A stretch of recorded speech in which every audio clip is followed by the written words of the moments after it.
Pessoal, qual a relação aí, né? Eletromiografia e hipertrofia. Então, assim, ó, de uma forma conceitual, né?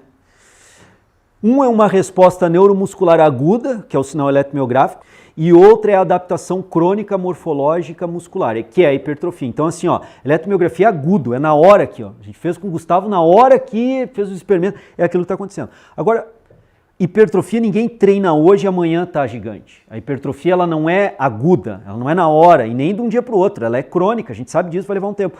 Então já são diferenças entre o que é a eletromiografia e o que é a hipertrofia. Um é agudo e outro é crônico.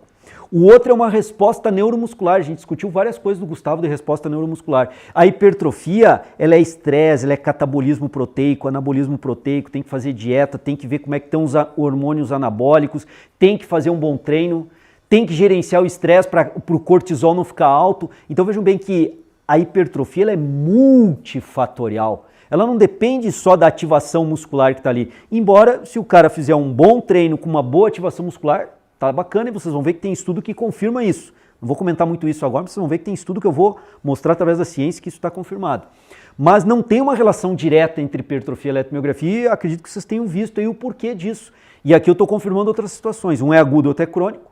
Um depende só da ativação neural ali, da informação neural e da ativação muscular, da resposta da unidade motora, e o outro depende da taxa de ingestão de proteína, catabolismo proteico, anabolismo proteico, depende de cortisol, depende de testosterona, então depende da situação hormonal, depende de vários fatores, superávit energético, se está em déficit energético vai ser mais difícil hipertrofiar, então tem vários elementos ali. Descanso adequado, sono adequado, a gente sabe que isso tem peso. Então hipertrofia é uma coisa, eletromiografia é outra. Tem que ficar isso bem claro. Porém, eu vou mostrar depois que a hipertrofia consegue ajudar a interpretar algumas situações, tá?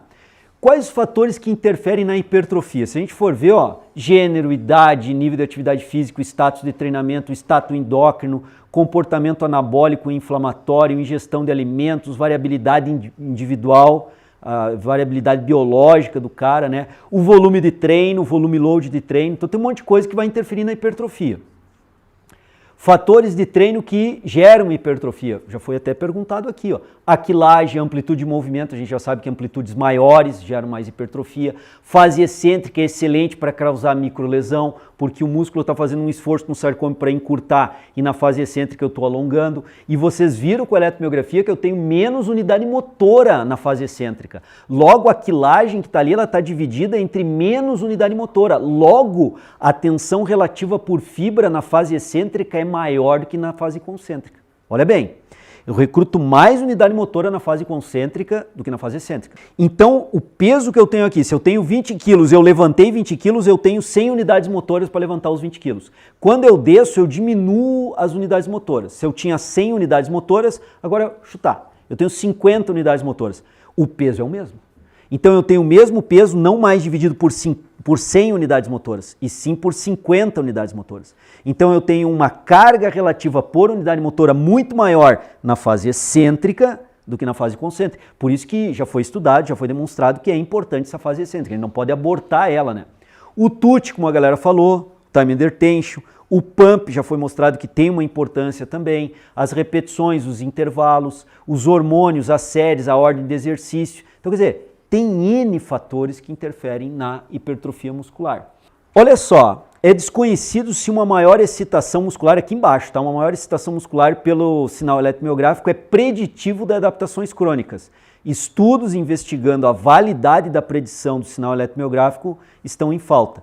Isso é num estudo do Vygotsky, que é um cara que estuda eletromiografia pra caramba. Ele quer dizer o seguinte assim, ó, não dá para dizer que não tem nenhuma interferência. Existe algum peso e a gente vai ver isso aí. O que ele está dizendo assim, ó, não é uma coisa, outra coisa do outro lado.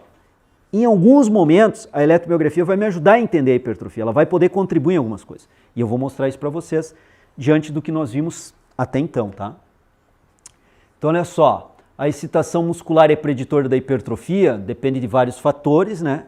Até se a amplitude do sinal eletromiográfico fosse validado, né, como substituto da síntese de proteína muscular, até onde sabemos ainda não foi realizado, não necessariamente seria preditor dos resultados hipertróficos. Então o Vygotsky, o que ele está falando? que não dá para dizer que agora não é o João Moura que está falando, é o cara que mais estuda essa situação, né, entre eletromiografia e hipertrofia, pelo menos que eu conheço aí, que mais mete o bedelho. Ele está dizendo que não dá para associar, mas também não dá para desassociar 100%. Não é o João Moura que está falando, é os caras que estão falando, tá? E aí nós vamos seguir aqui, vocês vão ver por quê. Eu não vou ficar só fazendo citação, tá? Eu já vou mostrar alguns estudos aí, mas só para introduzir bem essa ideia. Contudo, esta evidência não sugere que a hipertrofia possa ser maximizada sem haver excitação muscular. O que os caras estão falando aqui? Presta bem atenção agora aqui, gurizada. Olha só, pensa comigo o seguinte, assim, ó. Estou fazendo uma rosca direta, como o Gustavo estava fazendo aqui, ou uma rosca concentrada. Eu estou fazendo o treino ideal, volume load, TUT, os intervalos, a cadência, a amplitude de movimento. Eu idealizei o treino, ele está top, ele está redondo para hipertrofia. O Gustavo é um cara que se alimenta bem, a taxa hormonal tá tudo em dia, tá tudo organizado. Cara, assim, ó, dorme bem. Pô, é nirvana, né? É difícil achar alguém nessa condição aí. Mas vou imaginar que o cara tá nessa condição. Ele tá, assim, consegue controlar bem o sono, tem um sono regenerador, descansa bem, controla os hormônios, tá tudo em dia, tá perfeito. Se alimenta bem, com uma nutricionista esportiva que também entende da coisa, faz bem organizado e ele faz um treino idealizado. Tá? Então ele tem tudo, o Gustavão está aqui me vendo, tem tudo de bom para hipertrofiar e o treino está redondo. Pensa comigo o seguinte, aí ele vai fazer um exercício que tem 30% de ativação. Ah, uma rosca direta, vai, dá mais que isso, tá? Mas só para chutar, para ilustrar. É isso que isso principalmente que o Vygotsky está colocando aqui e outros autores concordam com ele, eu vou trazer dados aí para mostrar. O cara está ativando 30%. Então ele tem 30% da musculatura de bíceps braquial, por exemplo, poderia usar outro grupo muscular, um hip thrust, um frog, uma passada, um búlgaro, um agachamento, poderia usar qualquer outro exemplo. Só que daí, Gustavo, vamos imaginar que um exercício lá está ativando 30%. Significa o quê? 30% daquelas unidades motoras possíveis de serem ativadas estão sendo expostas ao estímulo de treino de um cara que dorme bem, se alimenta bem, descansa bem, os hormônios estão tudo em dia e que tem uma grande chance de hipertrofiar com eficiência. Só que ele está expondo 30% das fibras musculares a esse estímulo de treino.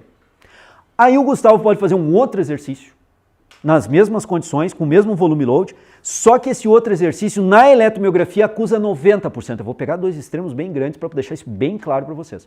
Acusa 90% de atividade.